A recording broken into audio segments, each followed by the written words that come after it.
Johnny Boyle, you want to get us going? Johnny Boyle, want to get us going?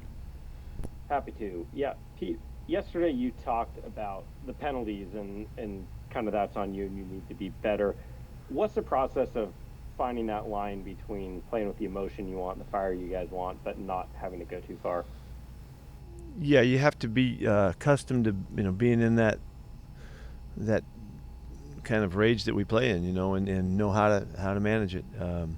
And we've got to stay cognizant of the rules and the planning and of how the referees call the things, and so sometimes the guys they might lose the interpretation a little bit, but I thought the game was called well. I don't think that there was any calls of the ones that I'm referring to that were in big question. So it was just a matter our guys have to just stay aware and make sure that they're mindful of the situations that they're in and make really good choices and decisions and protect us whenever they can. Corbin? Hey, Pete, Jamal and Bobby after the game indicated that run fits and gap integrity were a big issue for the defense in the second half. After watching the film, how did you see that? How much of an impact did that have on Derrick Henry going off in the second half, especially since it seemed like they were testing the edge more with their run game? No, I didn't feel like it was. I thought with the way we played it, we more so than the fits of it. We didn't have to change from the first half to the second half. We were in the spots. Spacing changed a little bit.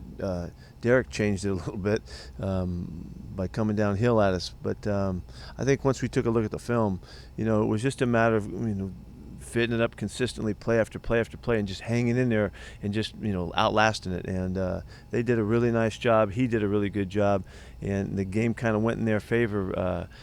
As it was close, they just kept running it. He ran the ball 35 times or something like that. It's a lot of carries for the guy. But everything's really clear on the film when we look at it. And playing a running game is always about spacing, and we needed to do a little bit better job there. Bob Condotta, Seattle Times. Yeah, Pete, do you have any update on DK Metcalf's health? And also, what did you think in general of his game yesterday? I saw DK. He said he felt fine. That's all I know so far. We don't have him on the report at this point. Well, I think he was trying really hard early, and it was happening in both games where he's really trying to set the tempo and try to find his the competitive makeup of the game, and he needed to calm down a little bit. He was trying too hard, but he was just really working hard. I mean, really working hard. And sometimes it goes too far. He had the two holds on the perimeter screens, and those were important plays to us. He was really mauling the guy he was blocking and just went too far. Greg Bell, Tacoma News Tribune. Yes, sir. Through two games, is this how you envision using Jamal Adams? Is that gone according to plan? Yeah, this is some of it. There's more to do with him, but yeah, we're moving him around a lot. He has a lot of opportunities. I think he rushed it about 7 times yesterday or something like that. So we like him. Working the passing game. On the rush aspect of it when we can, and we can't do it a lot, but we can do it some. Is he so unique and different from what you've had that you're still learning how to use him most effectively? Yeah, I think he's learning too. He's learning how we're using him and how to take advantage of the opportunities that he's getting. And he's really an aggressive player, so he really goes for it. And so he has to figure out how to manage that to fit in with his assignments and stuff. But there's more stuff to do with him. We haven't called everything that we have, but he's going to continue to be an active part of it and continue to be moved around. Tim? Pete, following the long touchdown pass to Freddie in the fourth quarter, how would you assess the way Russell played those final few drives of regulation and then the drive in overtime? Well, we didn't. There was a couple problems that we had. When Russ had an early snap that messed the timing up on a route, and there was a couple things that that didn't allow us to function. We didn't function as well down the stretch, and that's what I was really disappointed with. But the last sequence, he was very aggressive with the shots we took, and as we look back, we would say, okay, let's dump the ball off, because we didn't convert on him. But he had been successful, being really aggressive in the game, and he was trying to just keep going, keep pushing it. But so I wish he would have, been able to keep us moving with a couple checkdowns late in the game, in the overtime in particular. But we were playing with confidence. We were going after it, and he tried to take advantage of it. Michael Sean. Pete, how'd you assess your corners, DJ and Trey? Well, they managed through the game. I didn't like the big post route. That was a safety help as well. But for the most part, we got beat on a double move one time with Trey. Didn't look good, but they're hanging in there. They're battling. We mixed a lot of different coverages and a lot of different stuff that they did. They were involved with run support quite a bit too in the game. Like the one on the big play we missed, but they're battling. Art. Pete, on the last Titans' last drive to the tying touchdown, Tannehill hit on 7 passes, almost all out of the no huddle. I'm wondering what happened with the defense. What was so hard about getting a stop in there with? I'm not sure. It might have been 5 of those were checkdowns, and we were zoning up and changing the ways we were zoning, and he just was real comfortable checking the ball down. So I wish we could have kept them to lesser gains, and wish we could have kept him from being able to be that consistent, because that was enough for them at the time. They've got those guys out there, so we were really working their good guys and trying to make sure that we would stay on them. And the zones allowed for the checkdowns, and they made too much. They were consistent, and he did a nice job of taking what we were forcing them to take, and it was good enough in that drive to move the football. Brady.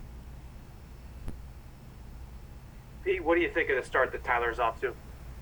Yeah, it's pretty spectacular.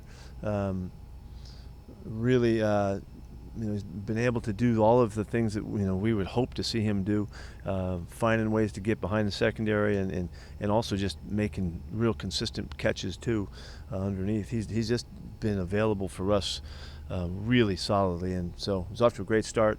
That's really good for us, and whenever either one of the guys gets hot, it makes a difference for the other guy, and it'll help us out with getting the ball to DK and getting the ball to tight ends, which didn't happen in this game. But he's doing everything we're asking of him right now. He's doing great. Some of his catches aren't just your typical pitch and catch. I mean, these are difficult plays that he's making. Where do you think that comes from, that neck? Oh, he's always had it. He's just as natural a catcher as you can get. It showed up in his college film. He was a fantastic player. He's always been. He's got remarkable hand-eye coordination and also just confidence to make those plays and be so comfortable. He makes them look so easy, and so graceful. He's really talented, and very confident. Jackie. Hey, Coach, you touched on it last night, but Bobby with the 20 tackles last night, setting a new franchise record for a single game. Just his performance over the last 2 weeks, what have you thought of it? Yeah, he's off to a great start. Been extremely active. Yesterday's game was he had 40 runs to deal with, so he's going to be involved in that for sure. But he did a nice job in the passing game. He's just playing really good. He's really on his game. He's handling everything really well so far. He's doing great. Curtis. Yeah, Pete, you said it was really clear on tape. What stood out? What was clear? What struck you the most when you went back and watched it? Well, the thing that bothered me the most about the game was how we failed to make the good decisions at the time of the end of the play, and we gave him 75 yards and 5 penalties.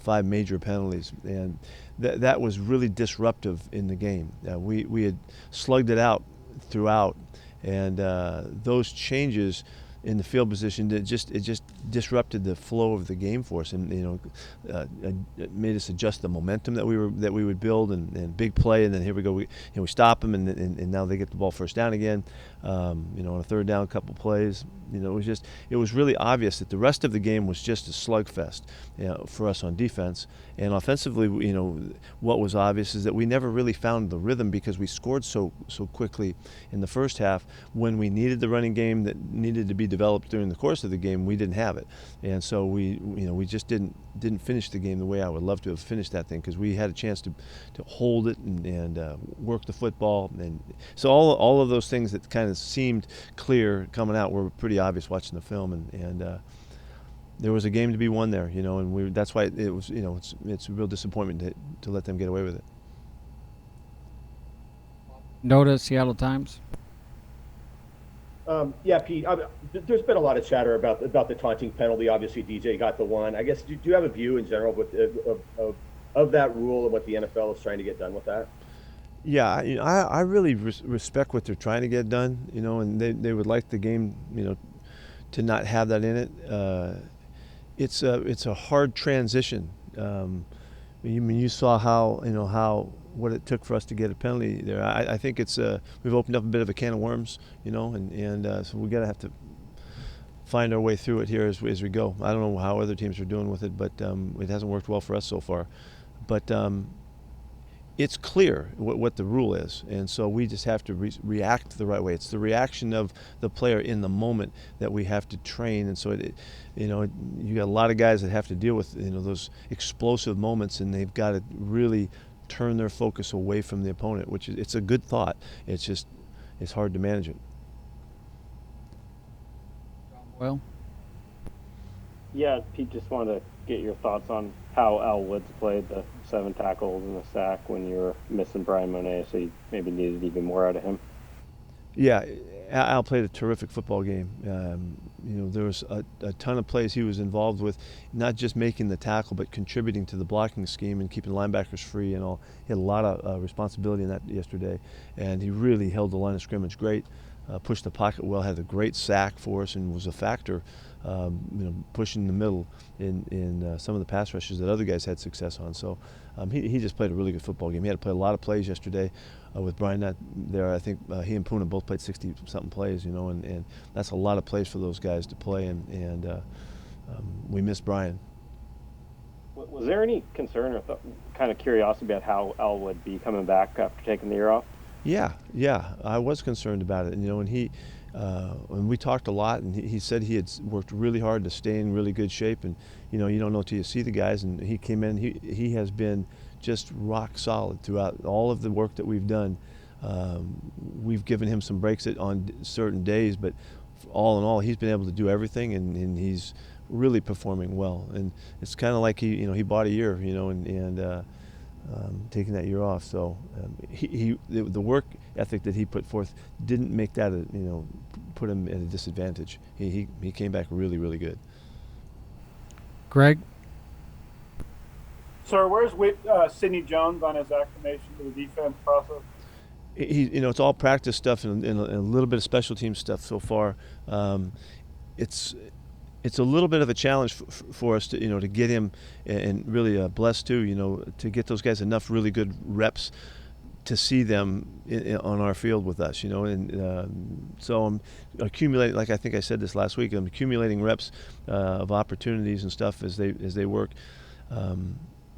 And we're, both those guys look good. They look like they can help us. We just have to kind of make the call when it's time to give them a chance to play. And it's not a position that we've rotated guys regularly over the years. So we have to wait and see how that fits. And then for clarification for fans on the new taunting rule, so by letter of the law, if Reed turns his back to the receiver there and just yells in space to the crowd, it's okay. Yep. It's directing the aggressive movement or whatever or gesture at another player, and so you got to, what we're talking about is always celebrating with your teammates, and we've been practicing it and making a big deal about it because it is one of the main new things that they've emphasized, and as always, that's what they call, and so.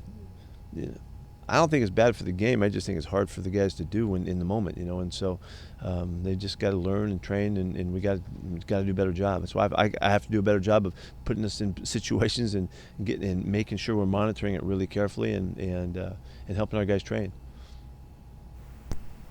AJ? Coach, you mentioned how hard it was to sort of get the offense in a rhythm in this game, and that the run game hadn't really developed through the first half. So in the second half, when you needed it, it was hard to rely on it. At the same time, I imagine it's hard to be upset when Tyler Lockett and Russell Wilson connect right. for that 51. So how do you, as you and Shane sort of work through the play calling and the strategy for the game, how do you balance those two things, knowing the moon ball is possible, but maybe to establish the run game? No, it's a really good question, because are you frustrated that you're having success, in whatever way it is? No. But there's a price to pay somewhat when you haven't run the ball with any real consistency and had to rely on it to develop and to count on it, know the plays that you need to go to and the schemes that are really hitting it, and all of that. So and also you get drawn to it, that and maybe that's why Russ was so aggressive with the ball late. We had hit some really big plays and had some good opportunities, and the guys are coming through and making the plays for him, so he's giving them a chance. The ball he threw to Tyler, the first one in overtime, was a phenomenal throw. We're just a hair out of bounds, but it was a phenomenal throw, and Tyler was up there to catch the ball. If he'd been in bounds, I bet he caught that ball. So it's a little bit of a trap in that regard, but certainly we wouldn't change the success that we were having. And so we didn't have the ball that much because we scored so quickly. The 5-yard sequence there, the 2-minute sequence is totally different than everything else, and then 3 other big shots, and so just the way it went, and we weren't complaining about it. We just the way the game turned out. I wish we would have got into the rhythm in the third quarter, in hopes of being ready to finish it well. So is that something you and Shane address when you go over the film of how to make sure? We talked about it, sure. We talked all about it, yeah, of course. Jen? The tight ends didn't seem to be as involved yesterday as they were in week 1. Is that a function of the opponent or just the way the offense was functioning? It just went that way, Jen. We talked about that too, and during the game, and we had some calls and some opportunities, and the ball just didn't go there, and it just kind of turned out that way. And that was not by design in the plan. We just didn't get to them. There just wasn't that many plays that allowed us to have the time to really develop it. So, but it's that's not a big worry. If we're having success, we don't care who's getting the ball. It's not that has nothing to do with that. Nico? Thank you. With obviously the way this one went, as you said, it was going your way for so long, you just weren't able to finish. In your talks with the guys, is it one of those things where they just wish they could get out there tomorrow and fix those things and continue what we saw for the first 3 quarters or so? Yeah, what was really important, I thought, to address was the decision making. More than anything else was the decision making in the moment. And knowing when we're on the sidelines and knowing when you're late on the quarterback.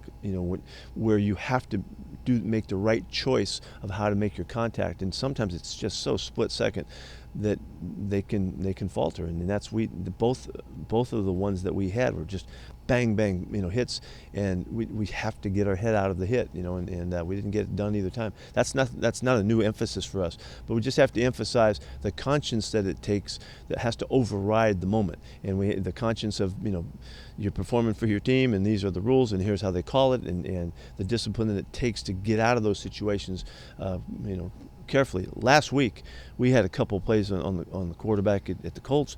We had big hits on the QB, and our guys just did it right, and Monet had a big one. Somebody else had a real big hit on him, and I think it might have been Daryl Taylor. The guys made the proper choices with those moments, and so that's what we're addressing, and we have to have that conscience that allows us to make the good choice. Same thing as the hit out of bounds, same idea. You got to really, there's a big white stripe there, and you got to, okay, here I am, I'm approaching it, and I got to make a good choice right here, and that's where, the real heightened aggressiveness, it it's challenging for the guys to make the good choices at the right time. And it's early in the year, and we'll get better and we'll learn. And the really cool thing is that, of course, we can fix that. Of course, we can fix all those. Every one of those. That's 5 15-yard penalties that all can be fixed. And I wouldn't be surprised if we don't turn it right now and we have a couple great weeks and get going, and we won't have any problem there. I can't imagine that continuing to happen. Special teams did a great job, and those guys played with great aggression, great fire in them. No penalties for the day. You know, that's a big deal with all those cover opportunities that they had, and so we use them as an example today. Couple more, Brady. Yeah, Pete. Going back to the taunting, you called it a can of worms. Is part of that is there a risk of an official seeing what's actually a harmless interaction and maybe not hearing it and thinking that it's taunting? Yeah, it's a judgment call. It's a total judgment call. You know, if it's directed at the opponent, then I think if they're going to err, they're going to err on calling the penalty, and we have to understand that. You just have to adapt. You know, and there's another play on the film where a guy, you know, made a very aggressive movement, but he was turned a little bit, so it didn't look like it went at anybody, so it was okay, you know, and so they made a good choice. I don't think it was like I said, I don't think it was a bad decision. I just think it's you know, there's a lot of fire in this game, and there's a lot of juice that happens, and there's moments, you know, that just draw the most, you know, guttural reaction, and sometimes, you know, we just have to be there and figure it out how to and how to celebrate, and so we'll get that done. What did DJ do or say to draw that penalty? He didn't say anything. He just kind of, you know, you know, I don't know the words he said. I don't know that, but it was just a flash of an instant, you know. So I was not quite within earshot there, but anyway. Neither was I. Thank you. Thanks, Brady. Last question, Art. Pete, in your only possession of the third quarter, you got to the Tennessee 47, 3rd down and 2.